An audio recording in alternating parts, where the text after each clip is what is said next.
Warahmatullahi wabarakatuh. Shalom, Om Swastiastu, Namo Buddhaya, Salam Kebajikan. Selamat pagi menjelang siang kepada kita semua.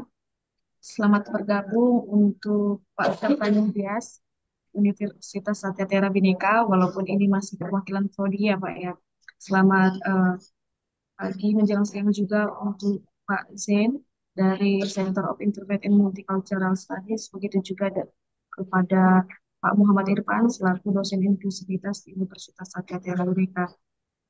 Selamat pagi menjelang siang juga untuk seluruh mahasiswa-mahasiswa kami yang mengontrak mata kuliah inklusivitas dan multikulturalisme di semester 4 pada Prodi Manajemen Hutan, Informatika, dan Kewirausahaan. Sebelum kita memulai perkuliahan umum kita hari ini yang dilaksanakan secara online ataupun daring, ada baiknya kita wajib untuk mengucap syukur kepada Tuhan kita yang akan dipandu melalui doa oleh teman-teman yang sudah kita ingatkan gitu ya, yang sudah kita pilih terlebih dahulu. Untuk pembaca doanya, kami mohon dari yang beragama Islam terlebih dahulu, lalu dilanjut dari yang beragama Hindu, Buddha, Kristen, dan yang diakhiri oleh yang beragama Katolik. Kepada mahasiswa kami, Ridho, kami berserah. Sebelum memulai kegiatan kita pada hari ini, ada baiknya kita berdoa terlebih dahulu. Dalam hal ini, saya akan membawakan doa secara agama Islam. A'udzubillahiminasyaitonirrajim. Bismillahirrahmanirrahim. Alhamdulillahirrabbilalamin. Wassalatu wassalamu ala asrofil anbiya'i wal mursalin wa ala alihi wa sahbihi ajma'in. Allahumma bika asbana wa bika amsaina wa bika nahya wa bika namutu wa ilaikan nusur. Allahumma inni as'aluka ilman nafi'an wa rizqan thayyiban wa amalan mutaqabbalan. Allahumma rzuqna fahman nabiyyin wa hifdal mursalin wa ilhamal malaikatil muqarrabin birahmatika ya arhamar rahimin. Subhana rabbika rabbil izzati amma yasifun wa salamun ala mursalin walhamdulillahi rabbil alamin. Doa dalam agama Hindu. Oh, oh,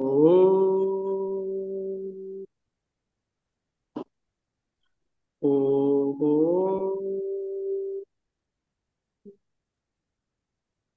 oh,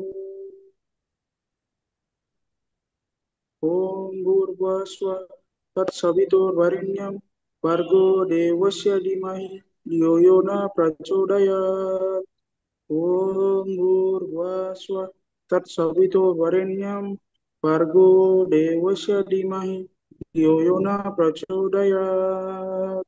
Om Bhurvaswa Tat Savitur Varenyam Vargo Devasya Dimahi Dhiyo Yona Prachodayat. Om Shanti Shanti Shanti.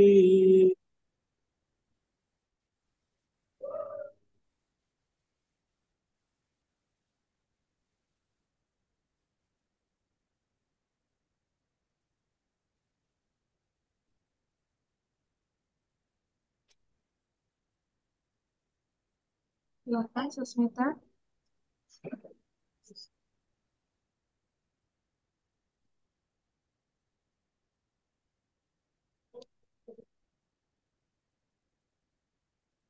Baik, saya akan membawakan doa dalam agama Kristen Protestan.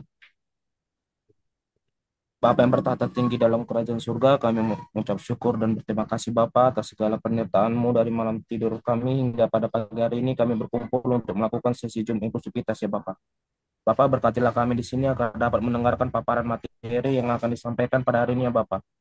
Berkati juga pembicara kami pada hari ini Bapak agar dapat menyampaikan materi dengan baik ya Bapak. Banyak dosa kesalahan yang kami perbuat ya Bapak, kiranya Engkau hapuskan agar segala berkat yang Kau berikan kepada kami tidak tersalang. Hanya ini doa anakmu yang kurang sempurna, kiranya Kau sempurnakan dalam nama Yesus kami berdoa dan mengucap syukur. Amin.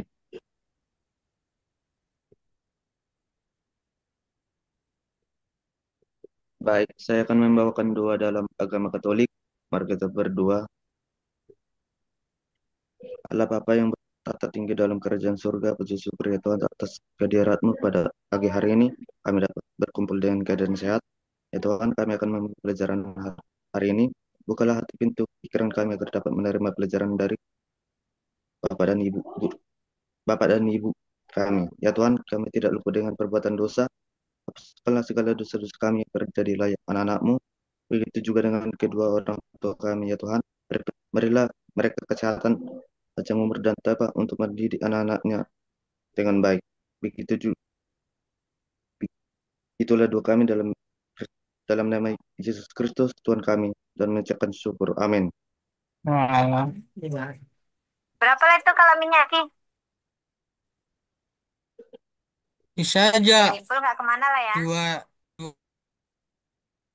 Oke, tadi sepertinya Sasmita ini ya, keluar Terlihat, ya. ya. Enggak, Bu. Tadi terkeluar.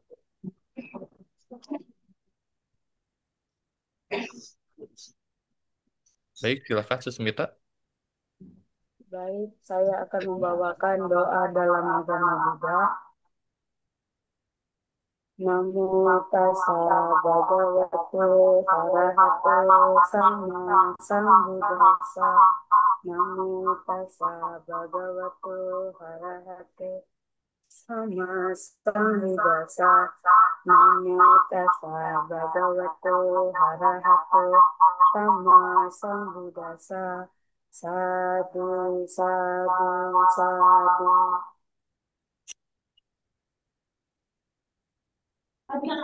Terima kasih untuk mahasiswa-mahasiswa kami yang telah membawakan doa lintas agama untuk memulai kuliah umum kita pada hari ini. Sebelum kita memulai kuliah umum kita hari ini, kami persilakan untuk Pak Zen yang mewakili Center of Interfaith and Multicultural Studies untuk memberikan kata sambutannya terhadap mata kuliah kita hari ini ataupun materi kita yang akan dibawakan Pak Ken. Silakan Pak Zen. Baik, Assalamualaikum warahmatullahi wabarakatuh. Shalom, Om Swastiastu, Namo Buddhaya, salam kebajikan. Terima kasih atas kesempatannya. Di sini saya mewakili Bapak Irfan Sarhindi selaku Direktur Center for Interfaith and Multicultural Studies. Ingin memberikan sedikit pengantar khususnya kepada pembicara hari ini yaitu Bapak Ken. Untuk kuliah umum ini, mengapa kami mengadakan kuliah umum dengan bertemakan inklusivitas dan SDGs? Jadi pada dasarnya di kampus kami, Universitas Satya Tera Bhinneka Medan, kami mengembangkan beberapa mata kuliah khusus, di antaranya yaitu inklusivitas dan religiositas. Adapun dari mata kuliah inklusivitas ini sendiri, kami memiliki luaran atau ekspektasi mudah-mudahan mahasiswa dapat mempraktikkan praktik-praktik inklusif, baik itu di dalam kehidupan personal maupun di dalam kehidupan profesionalnya. Oleh sebab itu, di dalam mata kuliah inklusivitas ini, kami berbicara mengenai banyak hal, yaitu diantaranya juga mengenai tentang pluralitas di Indonesia, kemudian kami berbicara tentang hak-hak difabel, kemudian kami berbicara tentang studi gender, kemudian keberagamaan, dan yang terakhir yaitu hubungan antara inklusivitas dan pembangunan berkelanjutan.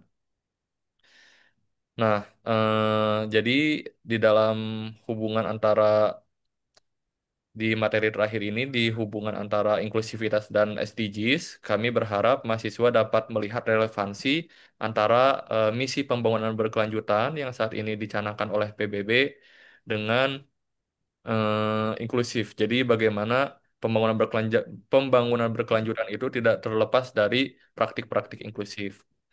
Nah, adapun saat ini kami mengundang Bapak Ken yang sangat luar biasa sekali kontribusinya khususnya terhadap kelompok difabel, bagaimana menyediakan akses untuk kelompok difabel untuk lebih dekat dengan alam dan sebagainya melalui platform difabel pecinta alam. Jadi suatu kehormatan bagi kami bisa mengundang Bapak Ken di dalam kuliah umum hari ini. Mudah-mudahan mahasiswa-mahasiswa kami dapat terinspirasi dan juga mendapatkan ilmu yang banyak dari sesi yang akan dibagikan oleh Bapak Ken. Baik, mungkin cukup sekian pengantar dari saya. Kurang lebihnya mohon maaf, saya kembalikan kepada moderator.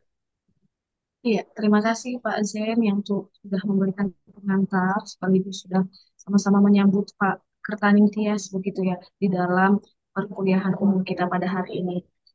Nah, sebelum materi hari ini akan dibagikan langsung oleh narasumber yang terkenal handal begitu ya, kita sama-sama mengenal lebih dahulu siapa itu Pak Kertaningtyas. Jadi untuk mahasiswa-mahasiswa kami, mungkin kalian sudah sering mendengar difabel begitu ya, kata difabilitas. Dan hari ini kita mendapat kesempatan yang luar biasa karena kita dihadiri oleh pegiat difabel sangat terkenal atau yang kita sebut dengan sapaan Pak Ken Kerta. Selamat datang sekali lagi kami ucapkan untuk Pak Ken Kerta.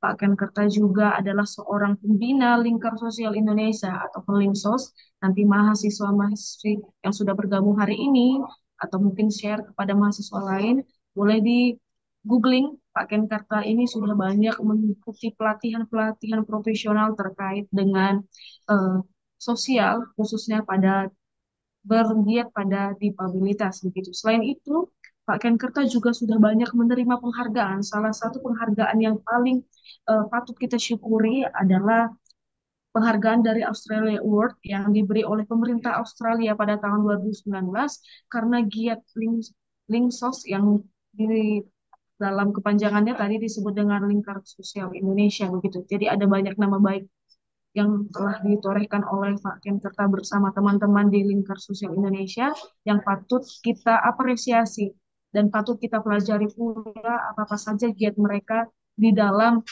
memperhatikan rekan-rekan kita yang difabilitas. Oleh karena itu, tidak perlu tunggu lama, kami persilahkan untuk Pak Ken Kerta memberikan materinya, memberikan banyak pengalaman serta eh, banyak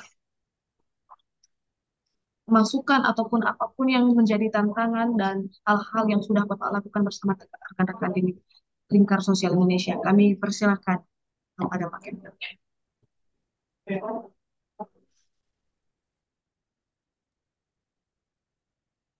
Baik, terima kasih Bu Novita atas waktunya. Eh, Selamat pagi, salam sejahtera, Om Swastiastu, Namo Buddhaya, salam kebajikan, Rahayu, Assalamualaikum warahmatullahi wabarakatuh. Eh, Pertama, terima kasih kami sampaikan yang terhormat kepada Pak Bu Rektor dan seluruh jajaran, Pak Ibu dosen di Universitas Satya Tera Bhinneka yang telah memberikan kesempatan kepada kami untuk berbagi materi, berbagi pengetahuan, berbagi pengalaman tentang inklusivitas difabel dan pembangunan berkelanjutan. Juga salam kami sampaikan kepada eh, adik-adik mahasiswa yang tengah mengikuti kuliah umum ini. Semoga nanti apa yang kami bagikan ini menjadi manfaat bagi kita semua. Dan terima kasih juga kepada Pak Zain yang sudah memfasilitasi komunikasi selama ini. Kami sangat senang bisa bergabung di dalam kegiatan bersama teman-teman mahasiswa di Universitas Satya Tera Bhinneka ini.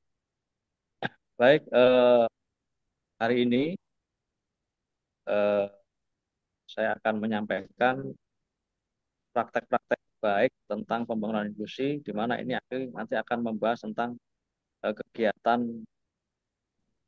difabel pencinta alam atau Difala, yang mana ini menjadi satu peran tersendiri di bidang inklusivitas dan juga terkait dengan Sustainable Development Goals atau SDGs, gitu ya.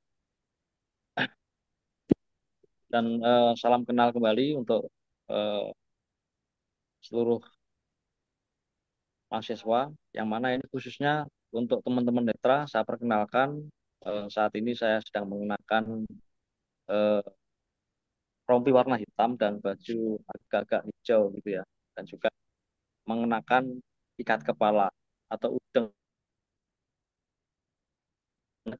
buah kain penutup kepala yang menjadi ciri khas etnik.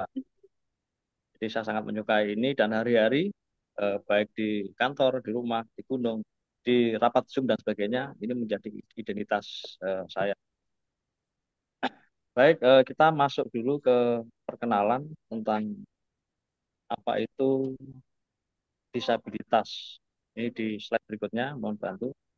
Kita akan membahas dulu tentang istilah-istilah yang kerap kali digunakan oleh masyarakat untuk menyebut penyandang disabilitas. Ini ada disabilitas, ada difabel, ada cacat, dan juga ada inklusi. Ini mana yang bisa kita pakai? Yang pertama adalah disabilitas. Ini adalah istilah resmi yang termuat di dalam Undang-Undang RI nomor 8 tahun 2016. Istilah ini dipakai di forum-forum formal dan juga pembicaraan di masyarakat luas ya, non formal, yang mana makna disabilitas ini adalah keterbatasan diri, baik secara fisik, kemudian intelektual, mental, ataupun sensorik, yang mana ini kemudian menimbulkan hambatan partisipasi. Oleh karena itu, di dalam undang-undang ini, undang-undang disabilitas ini juga diatur tentang akomodasi yang layak atau AYL, supaya penyandang disabilitas tidak lagi mengalami hambatan partisipasi. Kemudian ada istilah berikutnya adalah difabel. Difabel ini banyak digunakan di forum-forum sosial, yang mana sekalipun ini bukan istilah resmi, tetapi banyak digunakan di dalam forum-forum resmi juga, yang mana istilah ini memiliki makna yang positif dari akronim different ability atau kemampuan yang berbeda. Ini merupakan hasil cara pandang sosial dan HAM. Nah, disabilitas dalam cara pandang sosial.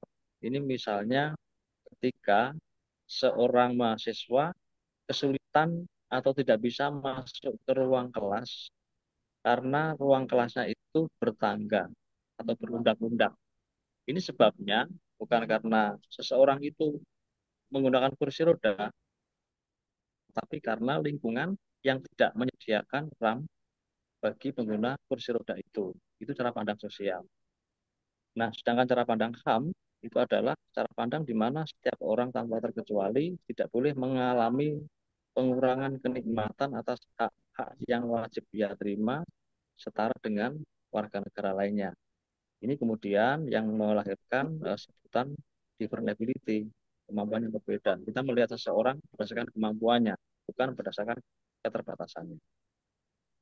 Nah, istilah disabilitas dan difabel ini bisa dipakai di forum-forum resmi ataupun tidak resmi. Ya. Ini bisa kita pakai. Kemudian istilah berikutnya adalah istilah cacat. Istilah cacat ini adalah istilah yang sudah kadaluarsa, di mana ia diatur dalam Undang-Undang Nomor 4 tahun 1997. Nah, maknanya cacat adalah kelainan. Ini adalah hasil dari cara pandang medik.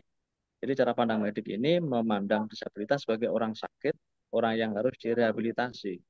Oleh karena itu, pada masa berlakunya Undang-Undang penyandang cacat ini program-program pemerintah banyak mengacu kepada program-program rehabilitasi dan bantuan sosial.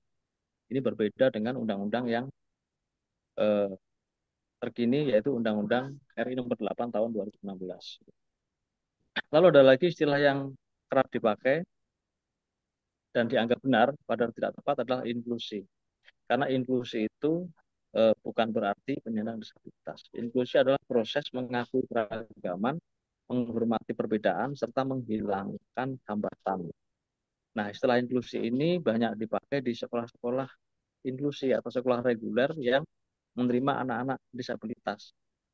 Anak disabilitas itu di sekolah itu disebut sebagai anak inklusi. Nah, ini istilah yang salah kaprah. Artinya istilah yang tidak benar, tetapi karena yang menggunakan orang banyak, ini kemudian dianggap benar.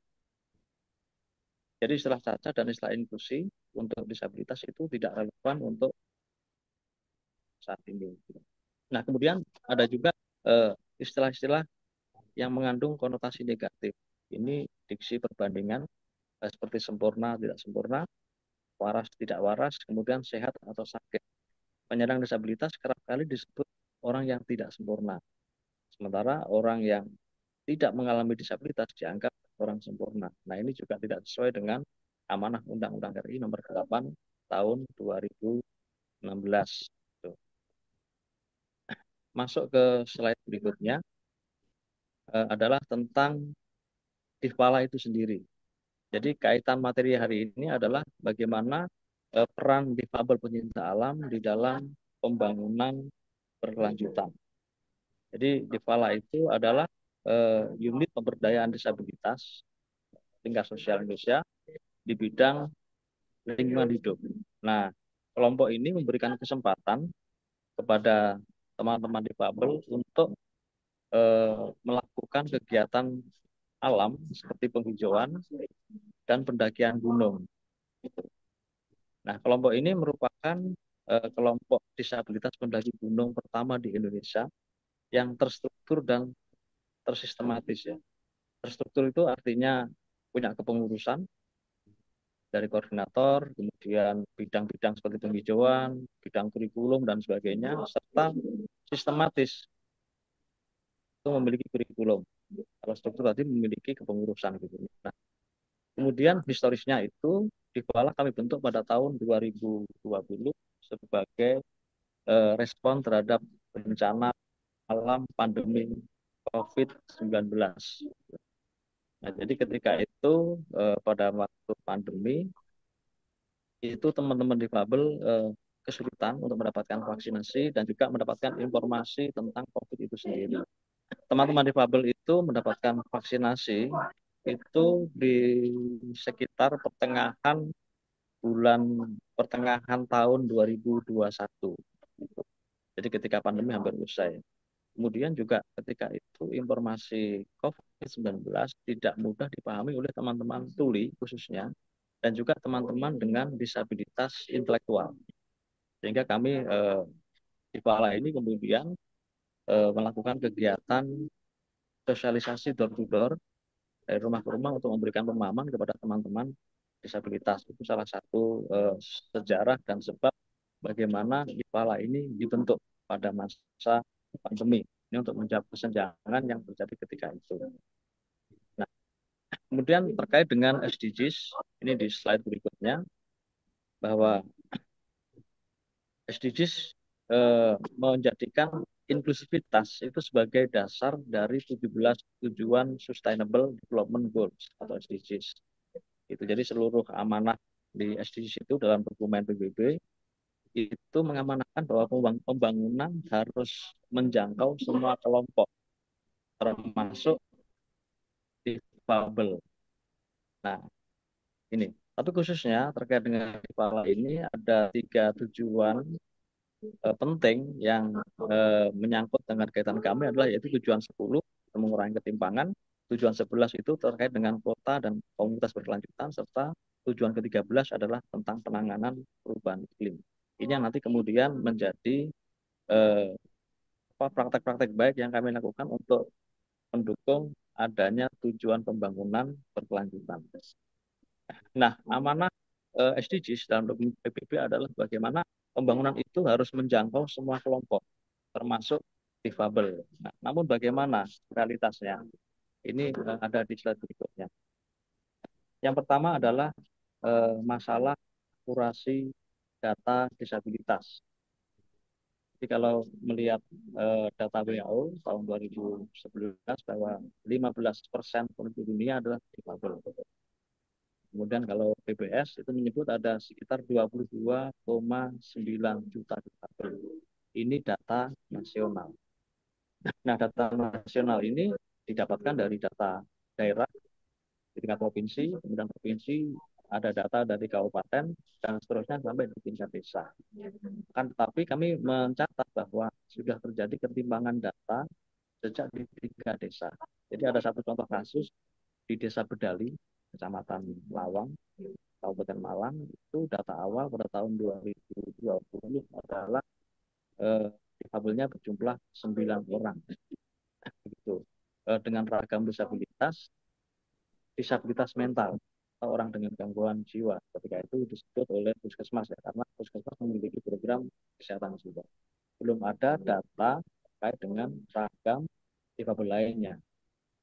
Nah, kemudian kami membentuk sebuah inovasi di situ namanya Posyandu Disabilitas. Ini layanan kesehatan berbasis kebutuhan ragam disabilitas. Langkah pertama kami adalah melakukan pelatihan bagi kader PKK, bagi RT RW dan juga kader kesehatan terkait dengan ragam disabilitas dan juga cara-cara pendataan. Nah, hasilnya pada tahun 2022 kami memiliki data difabel di desa itu berjumlah 130-an.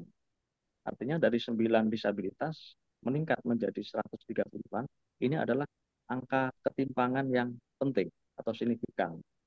Nah, tentu ini akan mempengaruhi data-data di tingkat berikutnya, di tingkat kabupaten, di tingkat provinsi, begitu. Jadi angka 22,97 juta ini kami menganggap masih memiliki masalah akurasi data karena ada ketimpangan sejak di tingkat desa. Jadi di desa-desa dampingan kami yang ada posyandunya itu minimal satu desa itu memiliki difabel 50 orang, 70 orang gitu.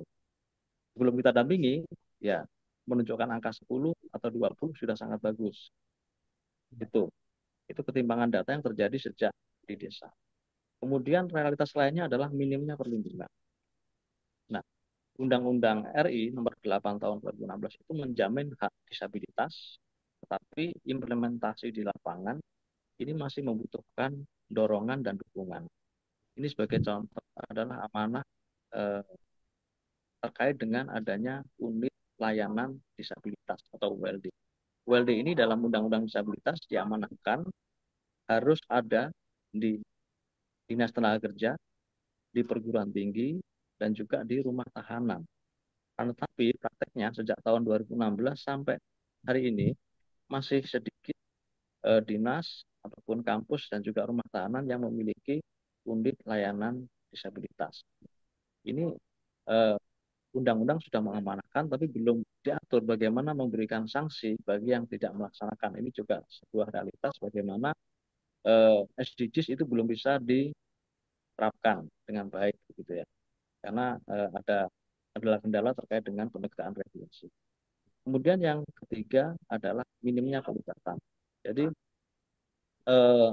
SDGs itu mengamanahkan bahwa pembangunan tidak boleh meninggalkan siapapun, harus menjangkau siapapun, termasuk disabilitas. Tetapi kenyataannya di tingkat desa sebagai minoritas terbesar di tingkat desa, ini kelompok difabel belum terorganisir sehingga tidak ada perwakilan dari mereka untuk terlibat di dalam musyawarah rencana pembangunan desa atau Musrenbangdes. Dengan demikian, apa yang menjadi aspirasi mereka, yang menjadi kebutuhan mereka itu tidak bisa masuk ke dalam RKP atau rencana kebijakan pemerintah sehingga tidak ada anggaran untuk mengcover kebutuhan mereka. Nah, tapi kami tidak sekedar mencatat dan juga mengkritisi, tetapi kami dari kelompok masyarakat ini berupaya untuk memberikan kontribusi. Ini di slide berikutnya, kami menulis tentang bagaimana kontribusi di Kuala dalam SDGs ya. Jadi kami melakukan berbagai kegiatan sederhana, diantaranya adalah mendaki gunung, kemudian menghijaukan atau penghijauan dan juga pemberdayaan masyarakat. Bagaimana rinciannya? Ini bisa kita tengok di slide berikutnya. Di Pala atau di Bapel Pecinta Alam ini memiliki 3 kegiatan utama, yaitu yang pertama adalah mendaki gunung. Mendaki gunung ini merupakan olahraga sekaligus kampanye hapus stigma. Jadi ketika pandemi, daripada kami menunggu vaksinasi yang lama, kemudian teman-teman juga ketakutan di rumah, nah kita mengadakan kegiatan olahraga untuk meningkatkan imunitas. Sekaligus kita mengkampanyekan hapus stigma. Karena selama ini difabel dianggap tidak mampu, apalagi mendaki gunung. Ini adalah kegiatan yang ekstrim gitu ya. Salah satu misi kami terbaru yang bisa dicari di Google adalah Disability Seven Summit. Ini bagaimana teman-teman difabel yang terlatih ini akan mendaki 7 gunung yang ada di Indonesia. Ini baru satu kami lakukan di Jawa Timur. Ini sebagai pembukaan atau deklarasi di akhir tahun 2024. Nah, sebelumnya kita juga membuat kegiatan kampanye lainnya seperti misi Arjuno Inklusi.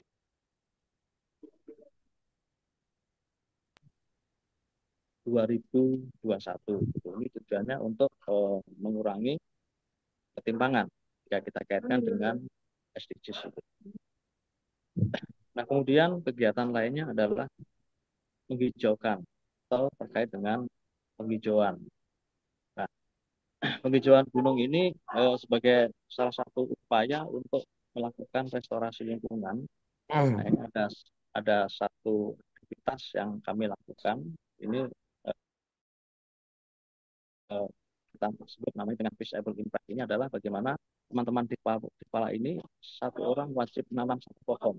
Itu minimal hal yang bisa mereka lakukan untuk mendukung kegiatan penghijauan yang kami lakukan.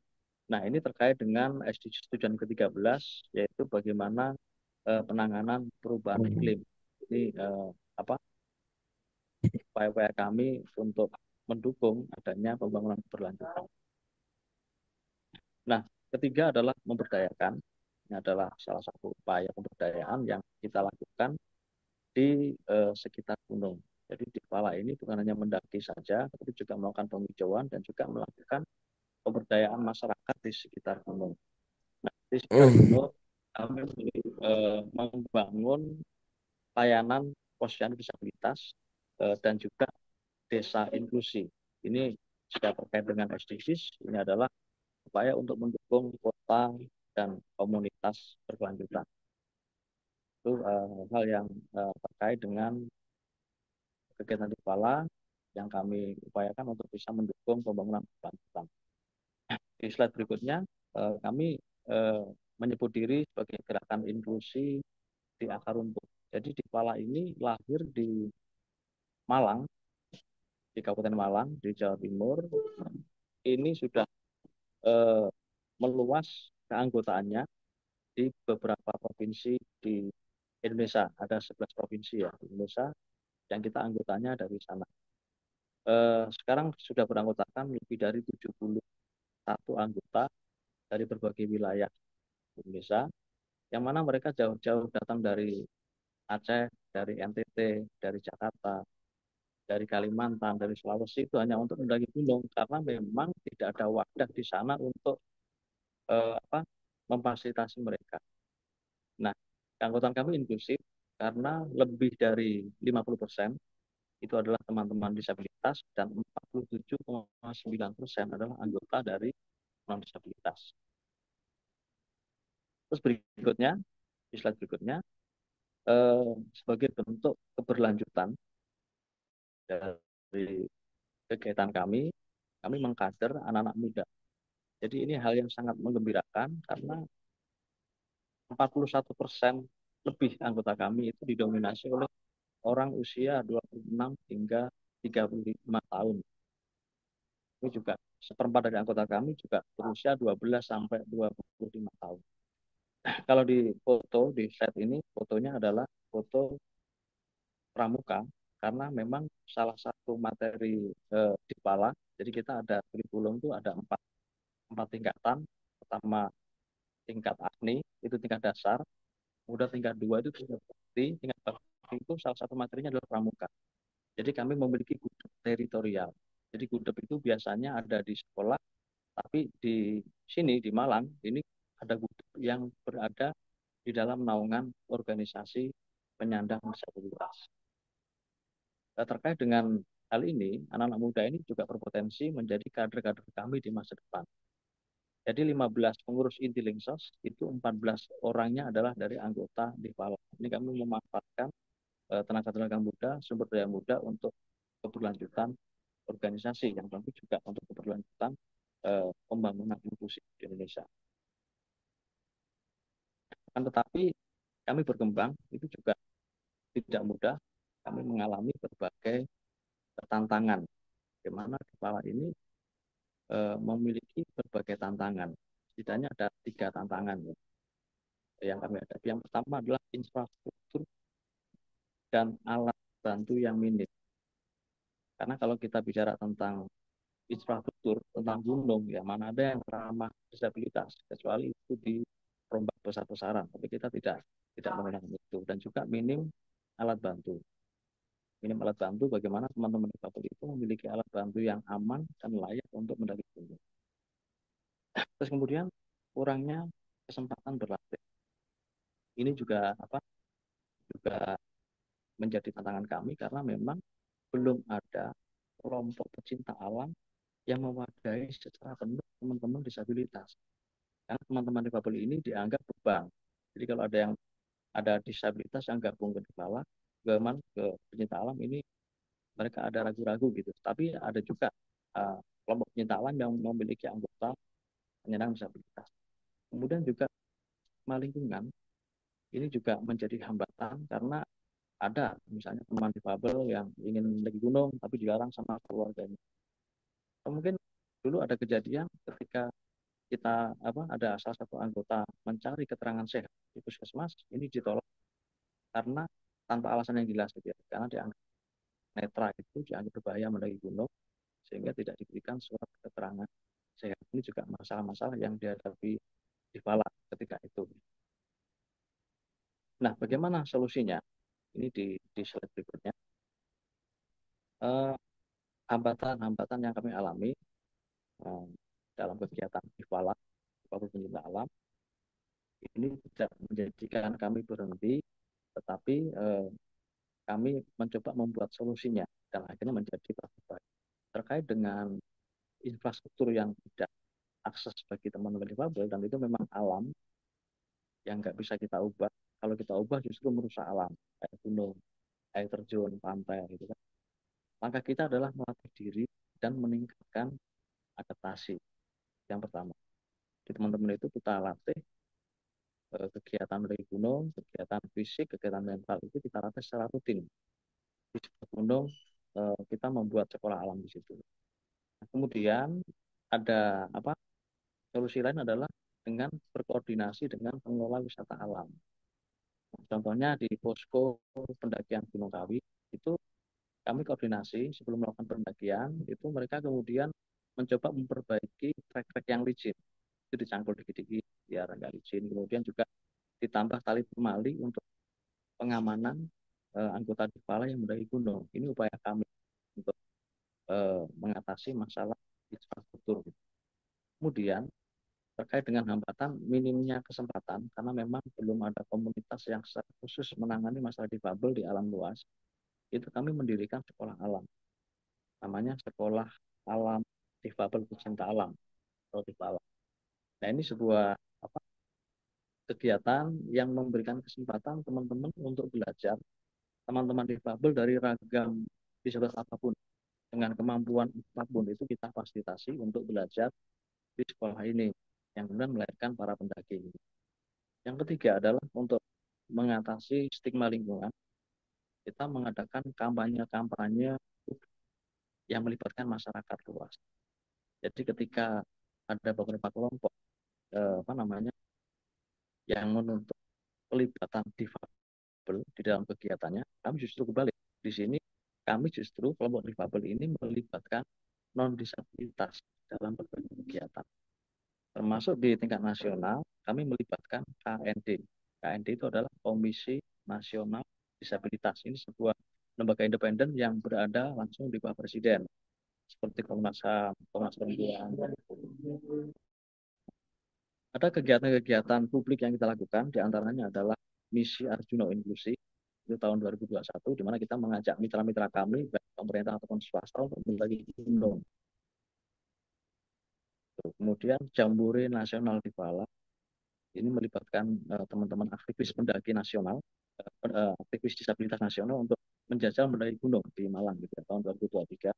Kemudian terakhir, ini yang belum selesai dan baru kita awali, adalah Disability Seven Summit, misi pendakian gunung oleh disabilitas 7 gunung di Nusantara pada tahun 2024. Nah, terakhir di slide terakhir adalah bagaimana kami mengajak teman-teman mahasiswa untuk mengambil peran, karena inklusi ini tidak sebatas slogan. Jadi yang pertama, mari dukung Difala untuk menikmati petualangan sosial. Jadi kalau di Difala ini anak-anak muda bukan hanya dari gunung, tapi juga melakukan penghijauan dan pemberdayaan masyarakat sekitar. Yang kedua adalah langkah yang bisa kita lakukan adalah membuat program inklusif di kampus. Ini indikatornya adalah melibatkan difabel sejak awal. Jadi ketika ada kegiatan-kegiatan UKM atau apa, ini coba kita buat kegiatan yang inklusif dengan melibatkan disabel sejak awal, dari perencanaan, dari pelaksanaan kita kasih porsi dia sebagai apa, gitu ya, sesuai dengan kemampuannya, dan juga nanti dilibatkan hingga pada proses evaluasi. Dan terakhir, bahwa inklusi itu dijadikan gaya hidup. Jadi hari-hari inklusi. Inklusi bukan hanya slogan, tapi juga gaya hidup. Nah, kalau kita sudah bisa menjadikan inklusi sebagai gaya hidup, maka menerima keragaman, menerima perbedaan, menghormati kemampuan orang lain, ini tidak menjadi beban, tanpa beban, karena sudah menjadi gaya hidup kita sehari-hari. Demikian materi singkat dari saya, semoga bermanfaat. Sebenarnya nanti bisa kita sambung dalam proses tanya jawab. Demikian, waktu tak kembalikan kepada host, Mbak. Iya, Terima kasih. terima kasih banyak Pak Kenkerta atas materinya yang sungguh luar biasa. Jadi saya benar-benar amazed gitu ya. Begitu juga dengan mahasiswa-mahasiswi yang bergabung di Zoom hari ini. Jadi ketika kita sering mendengar banyak orang pecinta alam itu datang dari yang non-difabel, tapi ternyata Pak Kenkerta bersama rekan-rekan yang ada di Lingkar Sosial Indonesia, khususnya yang sudah masuk divisi di Pala, sudah sangat memperhatikan alam, sudah sangat memperhatikan teman-teman kita yang mungkin dalam ruang lingkup sosial sering termarginalkan, tapi di sini mereka justru menjadi pelaku supaya ruang inklusi sosial dapat dilakukan oleh semua orang tanpa terkecuali. Untuk lebih lanjutnya lagi mengenai materi kita hari ini, kami persilahkan untuk mahasiswa-mahasiswa kami yang mungkin sudah mulai dari tadi penasaran lagi ya mengenai eh, apa kegiatan atau mungkin peluang atau tantangan yang mungkin belum tersampaikan secara langsung tadi karena penyampaian materi kita juga membutuhkan waktu yang sudah eh, diatur begitu ya. Jadi kami persilakan untuk mahasiswa-mahasiswi kami yang ingin bertanya boleh langsung raise hand atau boleh untuk mengetik secara langsung di kolom chat Zoom kita hari ini terkait Dipala ataupun terkait Lingkar Sosial Indonesia yang sudah dibina oleh Pak Ken Kerta. Oke, ini ada pertanyaan pertama langsung dari Cindy. Saya izin membacakan ya, Pak Ken. Selamat siang, Pak. Saya Cindy Tinambunan dari IFB Sore. Izin bertanya, Pak, apa sih tantangan yang dihadapi oleh Dipala dalam kegiatan di alam terbuka, Pak? Ya, karena tadi kita sudah mengetahui juga ya, Pak ya, Dipala kan ada singkatan dari Difabel Pencinta Alam. Jadi ada kerinduan dari Cindy untuk mengetahui tantangan-tantangan yang lebih spesifik mengenai apa yang mereka hadapi secara langsung di alam. Terlebih tadi juga Pak Ken menyatakan ada juga istilah yang biasa dilakukan oleh non-difabel, seven submit gitu ya. Kita ketahui bersama untuk naik gunung itu aja udah butuh keberanian. Ini bukan hanya sekedar keberanian, tapi mempertaruhkan tentang fisik juga. Kami persilahkan untuk Pak Ken menjawab, sementara yang lain boleh mengetikkan atau menunggu bagiannya untuk bertanya. Baik, terima kasih atas pertanyaannya. Tadi hampir di akhir presentasi sudah saya sebutkan tentang tantangan-tantangan. Yang antaranya ada tantangan infrastruktur dan alat bantu yang minim, kemudian ada kurangnya kesempatan berlatih, dan juga yang pokok ini adalah stigma lingkungan.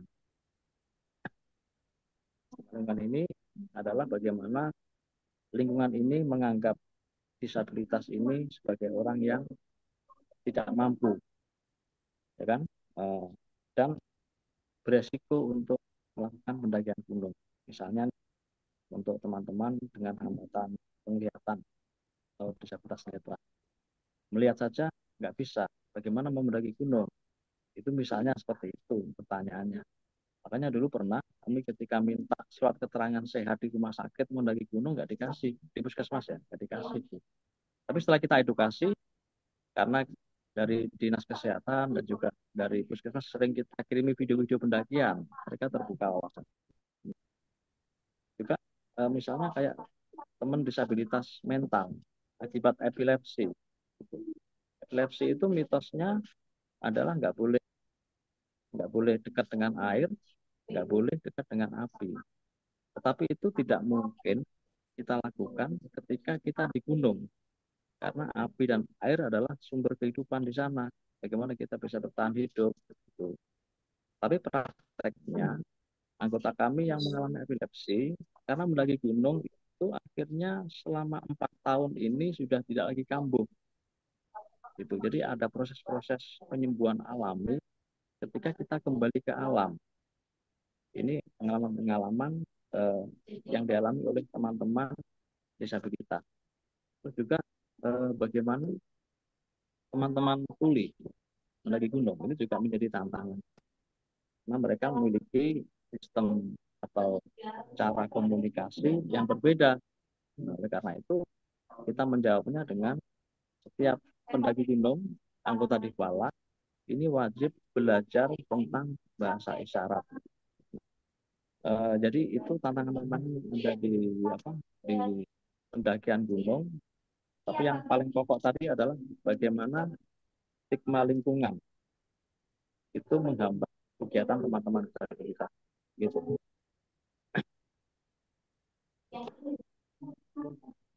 Jadi ya terima kasih Pak Ken. Jadi memang banyak hal yang tidak terduga begitu ya. Jadi tadi ada katanya Cindy, bagaimana jawaban Pak Ken sudah memuaskan kah? Atau ada lagi yang ingin ditanyakan dari yang kamu tanyakan di awal tadi? Pertanyaan lebih spesifik, gimana Cindy?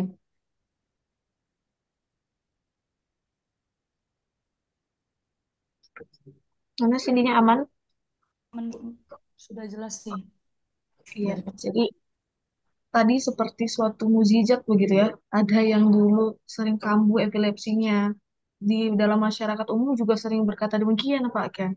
Jadi ada yang epilepsi tidak boleh kena air, tidak boleh kena api, atau mungkin ada juga yang menyatakan bahwa epilepsi itu juga menular. Ternyata melalui kegiatan sosial oleh Dipala itu sudah menunjukkan bahwa banyak hal-hal yang terbantahkan. Mungkin yang non difabel seperti kita banyak yang belum berani untuk naik gunung, tapi teman-teman kita dari Dipala telah melakukan hal yang lebih daripada itu, gitu ya. Oke, selanjutnya kami persilahkan untuk mahasiswa-mahasiswa lain yang bertanya, boleh segera raise hand atau di kolom chat juga boleh. Dari Asni, ini ada. Perkenalkan saya Asni Nofri dari kelas FD Siang. Izin bertanya Pak, bagaimana strategi Dipala dalam menyatukan keanggotaan lintas wilayah? Iya, tadi juga sudah dijelaskan sama Pak Kenia bahwasanya Dipala ini juga organisasi yang inklusif begitu. Tadi Pak Ken juga menyebutkan ada yang dari NTT, ada yang dari Jawa Timur. Nah, boleh Pak Ken langsung menjawab. Oke, baik. Terima kasih. Salah satu kelebihan dari kelompok kami adalah kemampuan publikasi yang baik. Jadi kami memiliki saluran publikasi yang baik seperti website, kemudian Instagram, kemudian YouTube, gitu kan, dan sebagainya. Kemudian kami juga memiliki kelompok menulis, gitu ya. Jadi anggota Dipala ini juga kita ajari tentang jurnalisme warga. Ini artinya adalah kegiatan jurnalisme atau kegiatan kewartawanan, liputan berita yang dilakukan oleh orang bukan wartawan. Ini menjadi salah satu keahlian dari anggota Dipala. Kegiatan setiap anggota ini diwajibkan untuk menulis apa yang mereka lakukan, apa yang mereka alami, apa yang mereka rasakan. Sehingga apa yang ditulis itu benar-benar dari perspektif teman-teman disabilitas atau teman-teman pendamping. Nah, ini kemudian yang menjadi yang membuat bagaimana Dipala ini dikenal oleh teman-teman difabel di Indonesia atau Nusantara begitu. Mereka melihat kita dari media sosial. Kemudian mereka menghubungi kami. Kami membuka pendaftaran itu melalui online.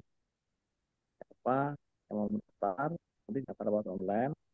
Setelah itu kita masukkan ke grup WhatsApp. Itu kita kan sudah melakukan penjadwalan kegiatan karena kita ada kurikulum. Jadi Tifal itu punya kurikulum dan itu sudah ada juga jadwal pendakian selama 1 tahun. Jadi anggota-anggota baru yang terlibat, yang masuk ke dalam grup ini bisa melihat kapan jadwal pendakian, kapan jadwal pelatihan, sehingga mereka yang dari Banten, dari NTT, ada juga 1 orang dari Aceh, gitu ya. Kemudian ada dari Jogja. Dia datang itu sesuai dengan jadwal kita, pengen ngerasain pendakian seperti apa, gitu. Terus di situ kita latih, gitu. Kita latih dan kita ajak mendaki gunung. Kalau biasanya pendaki pada umumnya itu mendaki gunung kayak sekitar gunung Detak ya, itu hampir 3.000 mdpl, itu butuh waktu 2 hari. Ya kami 3 hari karena kita ada waktu yang kita lebihkan supaya teman-teman bisa adaptasi. Nah, karena kami sudah berkembang keanggotaannya di sekitar 11 provinsi di Indonesia, ini kemudian kami membuat sistem bagaimana pengembangan IFPALA di luar Malang. Itu dengan kurikulum itu.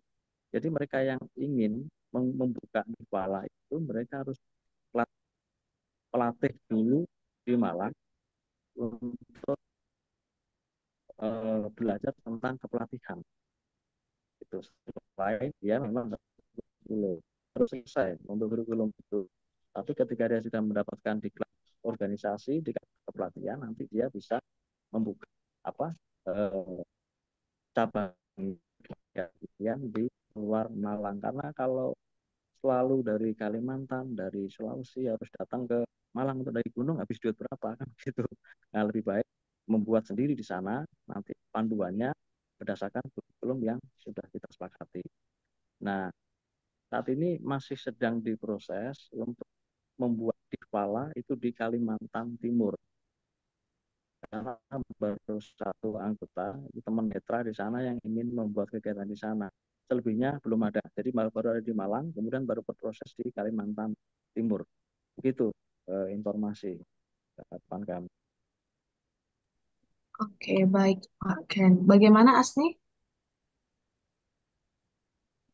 Sudah terjawab? Nah, ya. Terima kasih, Pak. Ya. Ya, jadi Asni juga nanti kalau mau join bisa ya Pak ya, Pak Ken. Ya, Karena tadi silakan. Lihat dikatakan jadwalnya. ada pendaftaran online-nya, lihat jadwalnya mana tahu nanti di Pala sedang berkunjung ke Sumatera Utara, sama-sama boleh ya, untuk ikut, khususnya yang pernah mendengar secara langsung materi dari Pak Ken Tirta. Selanjutnya ada pertanyaan Pak dari mahasiswa kami yang bernama Megi. Dia berkata saya ingin bertanya Pak, bagaimana peran representasi difabel dalam sistem politik dan birokrasi yang menjadi kunci untuk mewujudkan inklusi sosial yang sejati? Nah, untuk pertanyaan kedua dari Kelvin dengan DP ini hampir sama ya. Bagaimana jika teman-teman kita yang difabel dalam mewujudkan seven submitnya begitu dalam mendaki gunung ternyata punya penyakit yang kambuh seperti anxiety, mungkin ketakutan karena mungkin selama ini dia sudah menutup dirinya terhadap sosial, tapi kemudian tiba-tiba masuk ke dalam yang tahap yang tidak pernah dia lakukan, misalnya ketika submit gunung walaupun dikatakan sudah mengikuti pelatihan mengalami apa ya, tantangan seperti daya tahan tubuhnya turun. Nah, itu dulu Pak, boleh yang bisa Bapak jawab terkait bagaimana representasi politik ya. Tadi yang pertama dari Megi, yang kedua bagaimana mengatasi teman-teman kita di Pabel yang mengalami penurunan daya tahan tubuh atau mengalami ketakutan-ketakutan khusus ketika berjuang untuk naik gunung begitu. Oke, baik, terima kasih. Pertanyaannya bagus ya.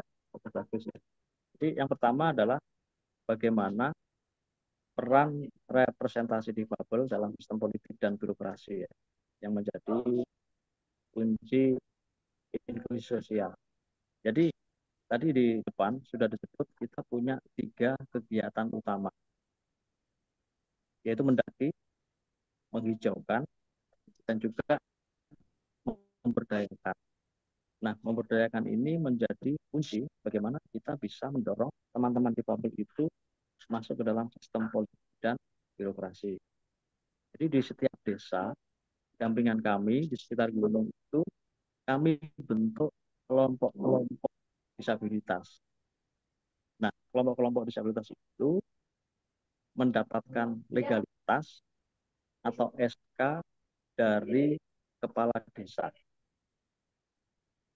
Jadi kelompok-kelompok difabel ini sudah disahkan oleh kepala desa, ada legalitasnya, sehingga mereka ini setara dengan PKK, dengan Karang Taruna, dengan lembaga pemberdayaan lainnya. Sehingga mereka berhak mengikuti musyawarah rencana pembangunan dan berhak mendapatkan pembiayaan per tahun untuk kegiatan mereka. Itu sistemnya, bagaimana kita masuk ke dalam sistem birokrasi. Nah, akhirnya apa? Difabel-difabel dampingan kami itu dapat menyuarakan aspirasinya di dalam pembangunan. Nah, kemudian di tingkat kota, kita juga mendorong adanya musyawarah rencana pembangunan tema disabilitas. Jadi, sebuah musyawarah pembangunan di tingkat kota yang khusus membicarakan kebutuhan ataupun kegiatan teman-teman disabilitas. Itu langkah-langkah kami. Nah, kemudian yang kedua adalah bagaimana mengatasi hambatan teman-teman di dalam pendakian gunung. Misalnya ketika mendaki ngedrop gitu ya, maksudnya ya kesehatannya gitu. Nah, apalagi terkait dengan Disability Seven Summit. Ini bukan pendakian yang mudah, kan begitu. Nah, kami ada sistem yang mengatur. Yang pertama adalah sistem kepengurusan. Sistem kepengurusan itu ada kepengurusan di bidang survei dan mitigasi.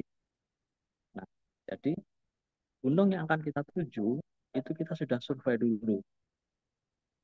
Maka memungkinkan untuk didaki oleh teman-teman disabilitas sesuai dengan kemampuannya.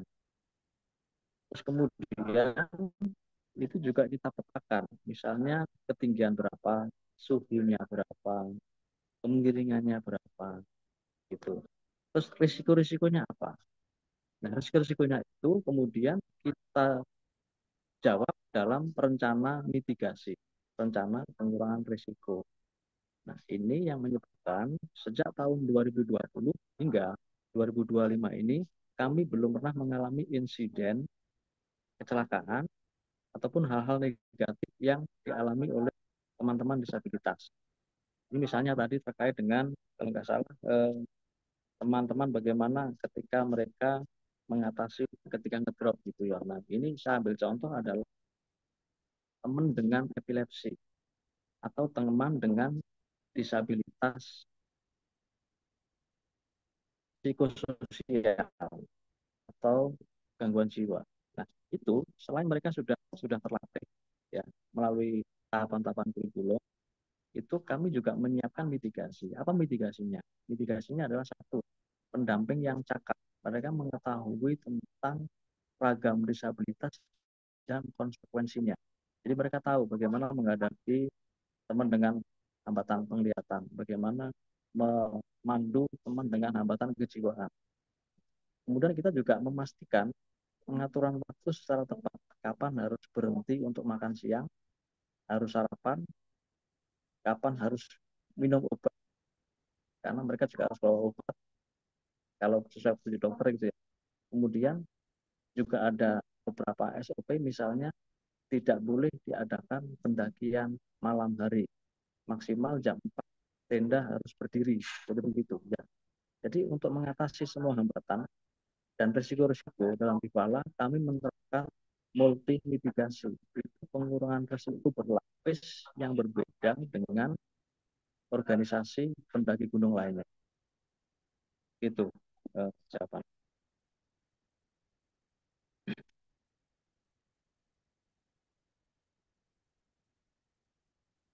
Iya, terima kasih Pak Ken. Jadi benar sekali ya, kalau untuk pendakian itu memang membutuhkan survei-survei terlebih dahulu seperti yang sudah dilakukan oleh Dipala secara langsung begitu ya. Jadi untuk mengantisipasi hal-hal seperti gangguan-gangguan anxiety ataupun daya tahan tubuh berturun tiba-tiba, apalagi kan kondisi di gunung ini kita tidak tahu ya tiba-tiba nanti hujan deras atau mungkin ada kendala-kendala lain yang pasti Pak Ken tadi sudah menyebutkan segala sesuatunya sudah diantisipasi. Jadi saya juga teringat Pak Ken dari teman-teman pencinta alam pernah bilang kalau pendakian yang baik itu adalah bukan pendakian yang sampai di puncak, tapi pendakian yang berhasil pulang dengan selamat. Ya, Nah, ya. selanjutnya ada pertanyaan, saya akan ini eh, merangkum ya beberapa pertanyaan yang mirip Oke. seperti pertanyaan Emia tadi sudah dijawab juga oleh Pak Ken. Lalu ini ada pertanyaan Pak dari Armasye. Armasye ini sangat antusias kalau disebut kata difabilitas ya. Dalam kelas juga dia sering bertanya mengenai difabilitas. Dia bertanya, saya Armasye Rolando dari IFD Siang, Pak Ken. Tadi Bapak sempat menyebut bahwa di Pala ini adalah gerakan akar rumput yang inklusif. Nah, saya jadi penasaran, menurut Bapak sendiri, apa sebenarnya makna inklusivitas yang paling esensial dan paling perlu kita pahami bersama, khususnya dalam kehidupan sehari-hari, terutama juga dalam konteks lingkungan hidup dan keberagaman teman-teman disabilitas. Karena kadang kita berpikir inklusif itu cuma soal menerima, padahal mungkin maknanya jauh lebih dalam dari itu ya Pak. Itu pertanyaan pertama Pak dari Armasya, lalu kemudian dari Aprido bertanya langkah-langkah strategis apa yang dapat ditempuh oleh komunitas di Pala dalam mewujudkan kolaborasi yang setara dan inklusif antara anggota difabel dan non-difabel. Karena tadi dikatakan bahwa jumlah yang mengikuti keanggotaan dalam Dipala ini bukan hanya dari difabilitas begitu ya Pak, tapi ada juga anggota-anggota yang non-difabel ikut ambil bagian dalam mewujudkan tujuan-tujuan dari Dipala. Itu dulu Pak. Pak, oke, nanti kami tambung lagi jika ada pertanyaan-pertanyaan. Kami persilakan Pak. Oke. Oke, baik. Terima kasih. Yang pertama, makna dari disabilitas itu sendiri ya. Tadi di awal sudah saya cuplik tentang makna dari disabilitas, kemudian difabel. Gitu ya. Disabilitas itu adalah keterbatasan diri, baik dari sisi fisik, kemudian intelektual, mental, dan juga sensorik. Tapi itu adalah definisi yang ada di undang-undang. Sehingga undang-undang itu kemudian membuatkan solusi yang juga diatur di situ terkait dengan AYL atau akomodasi yang layak. Nah, jadi dalam undang-undang disabilitas ini masih mengatur terkait persoalan keterbatasan dan bagaimana mengatasinya, memberikan solusi dari itu.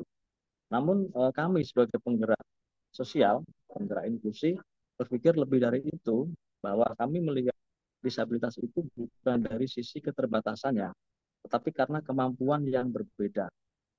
Ini misalnya nih, bagaimana seorang disabilitas netra bisa mencapai puncak gunung. Gitu. Ya benar, kami yang melatih. Tetapi ketika kami ditutup matanya dan menjadi praktek diri netra, itu juga akan sangat kesulitan. Karena teman-teman netra itu punya mata batin, punya kepekaan yang nggak kita miliki. Itu makanya kami tidak pernah melihat disabilitas itu dalam sisi keterbatasan, melainkan dari sisi kemampuan yang berbeda. Ini yang menyebabkan kemudian kita berhasil mengembangkan difabel pencinta alam, dan sejak tahun 2020 hingga sampai saat ini kita dikenal memiliki standar keselamatan tinggi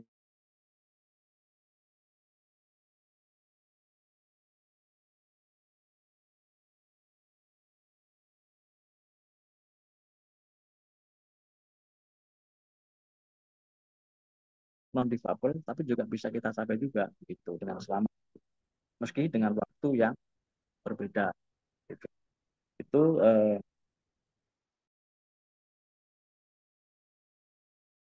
atau difabel gitu. Terus bagaimana strategi kita berkolaborasi sehingga di Dipala ini bukan hanya non difabel saja yang bergabung, tetapi kita juga didukung oleh swasta, didukung oleh perguruan tinggi, Bahkan di tingkat pusat kita kolaborasi dengan Komisi Nasional Disabilitas. Bagaimana strateginya? Strateginya adalah kita memberikan manfaat. Jadi kita tidak menjual isu disabilitas atau menjual isu kerusakan, tapi kita menawarkan manfaat bagi mereka. Kalau bergabung di Difala, kamu bisa ini, kamu dapat manfaat ini. Nah, program-program kami ini adalah program-program yang menarik, program-program yang menantang, khususnya bagi anak-anak muda gitu. Nah, sehingga teman-teman difabel, baik non difabel, baik dari sisi apa, dari pemerintah, dari swasta, itu juga mendukung kami karena diketahui kan mendaki gunung itu bukan kegiatan yang murah gitu ya. Nah, berapa biaya perjalanan, biar apa harga tenda gitu. Kalau kita nyerah di awal, kita sudah nggak bisa naik gunung. Makanya kita harus merangkul pihak-pihak terkait. Kalau kita melihat publikasi-publikasi di Fala, di internet, di YouTube, di Instagram, gitu kan, itu tidak ada satupun publikasi yang sifatnya belas kasihan.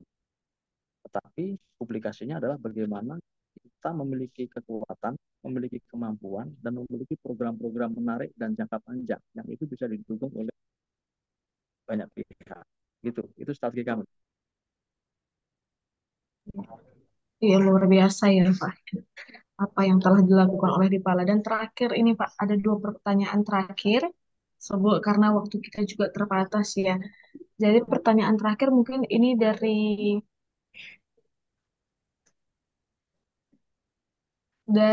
Irisya Clara tadi ini yang ada dua pertanyaan tapi yang pertama tadi yang kedua tadi sudah dijawab ya bagaimana cara untuk memastikan keamanan dan kenyamanan. Mungkin pertanyaan terakhirnya sekaligus pertanyaan yang hampir mirip dengan yang ingin saya sampaikan Pak. Apa sih momen paling berkesan yang pernah dialami oleh teman-teman di Pala selain tadi yang Bapak bilang juga pernah ada yang epilepsi namun setelah mengikuti kegiatan ini bertahun-tahun epilepsinya berhenti.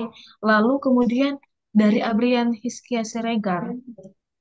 Kenapa harus dengan naik gunung? Begitu.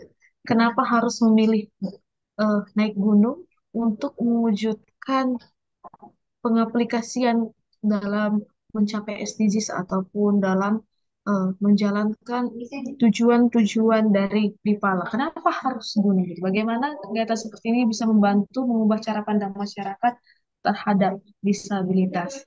Itu saya rasa Pak pertanyaan terakhir yang kami mohon Pak Ken memberikan eh, pengalaman ataupun ilmunya mengenai pertanyaan dari mahasiswa-mahasiswa kami. Kami persilahkan Pak Ken. Baik, terima kasih. Jadi mengapa ke gunung gitu ya? Kok nggak ke laut atau ke goa atau ke bulan gitu ya? Ini jadinya cerita ini. Jadi begini, eh, Difala itu berdiri tahun 2020 pada masa pandemi. Ini berdiri karena kebutuhan teman-teman difabel ketika itu. Jadi background saya itu juga bukan mendaki gunung. Saya mendaki gunung itu bareng teman-teman difabel itu. Nah, itu ya. Nah, jadi mengapa mendaki gunung? Sebenarnya capaian kami itu tidak muluk-muluk ya, tidak tinggi. Kami hanya ingin ketika itu meningkatkan imunitas di masa pandemi. Karena nunggu vaksin ya lama gitu kan. Terus di rumah ngapain juga kehilangan pekerjaan dan sebagainya. Yang kemudian kami akhirnya memproduksi masker ya kalau dari sisi ekonomi. Kami bikin masker, bikin pakaian hazmat, baju APD para dokter ketika itu. Kami hidup dari situ untuk ekonomi. Nah, ketika itu kami ingin meningkatkan imunitas dengan jalan-jalan. Makanya dulu tahun 2020 bulan Juli namanya bukan Difala, namanya Long March Difabel. Kami jalan-jalan di jalan kampung, di jalan sawah itu. Long March Difabel tahun 2020 itu bulan Juli. Nah, tanpa disangka dari jalan-jalan itu kami ingin ke air terjun ketika itu. Kesasar naik bukit. Nah, bukitnya cukup tinggi. Nah, di situ kami tertantang. Ternyata kita bisa ya ke tempat tinggi. Yuk kita cari gunung. Nah, kami mencari gunung. Jadi sebenarnya gunung itu bukan tujuan awal, tetapi karena proses kami untuk meningkatkan imunitas. Apalagi saya bukan pendaki gunung, saya belajar di situ. momen apa yang menarik selama ini. Nah, jadi meskipun saya bukan pendaki gunung, saya tidak juga berjudi dengan teman-teman.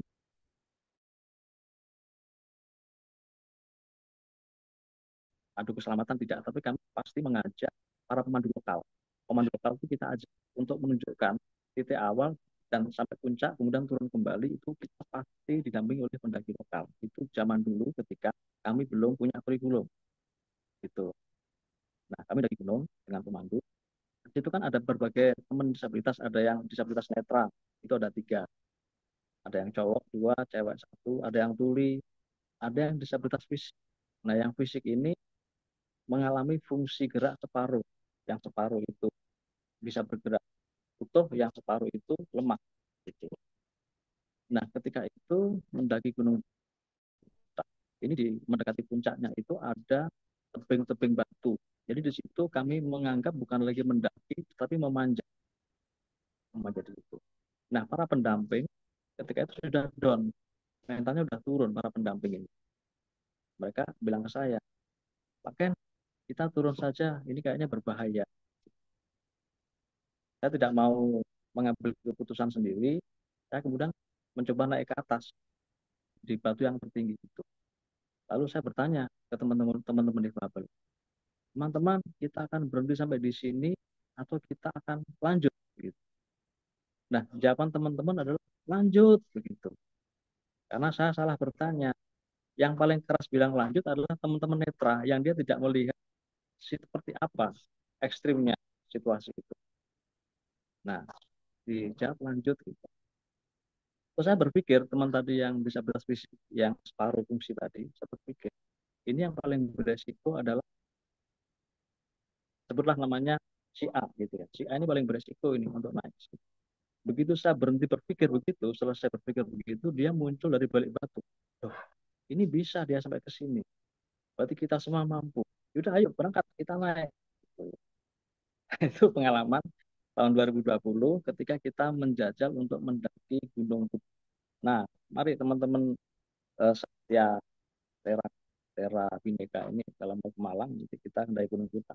Di Gunung Buta ini ada 3 hutan yang kita lewati, 3 hutan. Yang pertama hutan pinus, hutan lumut, dan juga terakhir hutan sabana, padang rumput yang luas, baru nanti sampai ke puncak. Itu pengalaman yang unik ya, seru dari saya. Oke, luar biasa ya Pak. Jadi berawal dari pertanyaan-pertanyaan sederhana, berharap jawaban tidak, ternyata banyak yang teman-teman kita justru semakin bersemangat walaupun ya memiliki keterbatasan.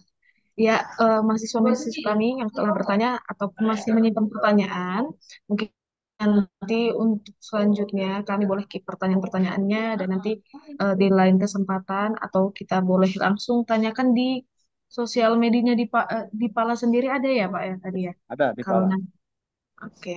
Nanti Ibu akan share atau saya akan share ke mahasiswa-mahasiswa yang telah mengikuti materi hari ini jikalau ada pertanyaan-pertanyaan lebih lanjut karena memang untuk waktu kita terbatas dalam materi hari ini begitu ya. Kami juga mengucapkan terima kasih untuk Pak Ken Kerta. Kesimpulan yang bisa diperoleh dari materi hari ini yang bisa saya rangkumkan begitu ya Pak, bahwasanya semua orang tanpa terkecuali dapat menjadi pelaku untuk mewujudkan ruang inklusi dan pencapaian SDGs. Apa yang telah dilakukan oleh Dipala bukan hanya soal meningkatkan imun atau menghargai alam, tapi lebih kepada memberikan keadilan untuk semua orang dan termasuk alam itu sendiri. Jadi sekali lagi kami atas nama Universitas Satya Tera Bhinneka juga mengucapkan terima kasih atas materi hari ini. Kami begitu antusias, mahasiswa-mahasiswi juga yang hari ini bergabung begitu antusias dan memberikan begitu banyak pertanyaan karena apa ya? Karena begitu amazing dengan apa yang telah dilakukan oleh Pak Kenkerta dan teman-teman. Dan sebagai tanda ucapan terima kasih kami kepada Pak Zen, izin untuk ya kami memberikan sertifikat penghargaan yang mungkin tidak sebanding dengan materi dengan apa kontribusi Bapak dalam mewujudkan apa ya dalam mewujudkan keadilan bagi teman-teman yang difabel begitu juga dalam mewujudkan pencapaian SDGs menuntaskan menuntaskan ketimpangan-ketimpangan yang ada, termasuk juga dalam mewujudkan penghijauan kembali alam yang ada di Indonesia, begitu ya. Jadi sertifikat ini tidak sebanding, tapi kami ingin Pak Kenkerta menerimanya dengan sukacita, dan kami Terima berharap kasih. untuk Lingkar Sosial Indonesia, begitu juga divisi-divisi lain termasuk di Pala, tetap dapat bersemangat dalam mewujudkan setiap tujuan dan eh, hal-hal yang ingin dicapai dalam organisasi tersebut. Sekali lagi, kami atas nama Universitas Satyatera Bhinneka, begitu juga dengan Center of Interfaith and Multicultural Studies, mengucapkan terima kasih sebesar-besarnya kepada Pak Ken Kerta. Baik, Terima kasih sama-sama. mungkin di foto terlebih dahulu untuk dokumentasi. Oke, Pak. Ya, 1, 2, 3. Sekali lagi, 1, 2, 3. Ya, sudah.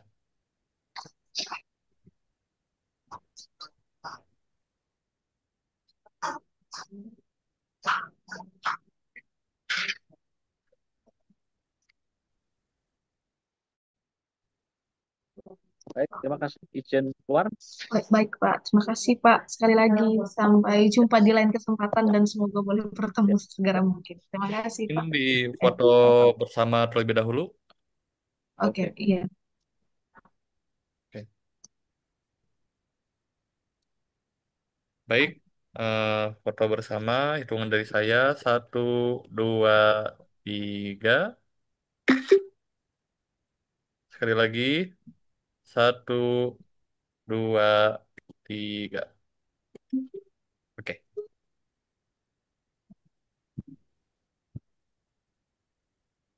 ya saya kembalikan kepada Bu Novita.